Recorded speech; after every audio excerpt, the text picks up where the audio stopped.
সুপ্রিয় শিক্ষার্থীবৃন্দ, শুরুতে আমার সালাম সবাইকে। আসসালামু আলাইকুম। প্রিয় শিক্ষার্থীবৃন্দ, আমি আজকে তোমাদের সাথে আলোচনা করব পার্ট অফ স্পিচ নিয়ে। Most of the student parts of speech সংজ্ঞা জানি, পার্টস অফ স্পিচ আমরা চিনি, কিন্তু এটার যে একটা অ্যাপ্লাইড আছে, এই অ্যাপ্লাইডটা আমরা অনেকেই করতে পারি না।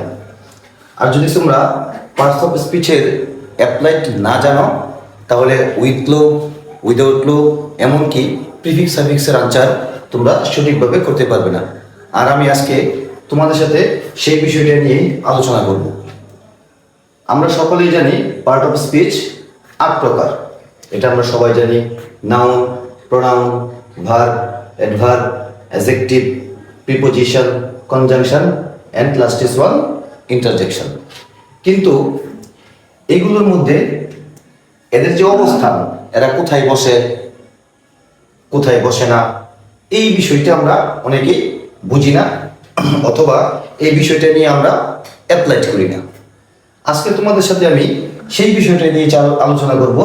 সো তোমাদের কাছে আমার একটা রিকোয়েস্ট, যদি তোমাদের এই ভিডিওটা ভালো লাগে তাহলে তোমরা অবশ্যই আমাদের বেসিক প্রাইভেট হোম বিডি এই চ্যানেলে সাবস্ক্রাইব করবে এবং এই পার্টস অফ স্পিচের ক্লাসটা তোমরা কন্টিনিউ দেখবে। আমি আশা করি তোমরা এই ভিডিওটা দেখলে উইথ ক্লো, উইদাউট ক্লো, এমনকি প্রিফিক্স সাফিক্সের আনসারগুলো সঠিকভাবে করতে পারবে এবং পরীক্ষার মধ্যে ভালো নাম্বার পাবে। চলো আমরা আজকের আলোচনায় চলে যাই। প্রথমে আমরা নাউন নিয়ে কথা বলবো। নাউনের অবস্থান কোথায়, নাউন কোথায় কোথায় বসে। দেখো, নাউন বসবে সাবজেক্ট হিসাবে, বসবে অবজেক্ট হিসাবে, নাউন বসবে প্রিপোজিশন, পসেসিভ, ডেমনস্ট্রেটিভ, অ্যাডজেক্টিভ ও আর্টিকেলের পরে। তারপরে খেয়াল করো অ্যাডজেক্টিভের ব্যবহার। অ্যাডজেক্টিভের অবস্থান বি ভার্বের পরে। এখন বি ভার্ব কোনগুলো? Am, is, are, was, were, be, being, become. তারপরে বসবে নাউনের পূর্বে। তারপরে দেখো ভার্বের অবস্থান।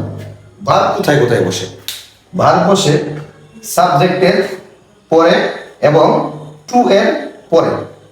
আমরা জানি সকল প্রিপোজিশনের পরেই মূল ভার্বের সাথে আইএনজি যোগ হয়, কিন্তু টু এর পরে ভার্বের বেস ফর্ম বসে।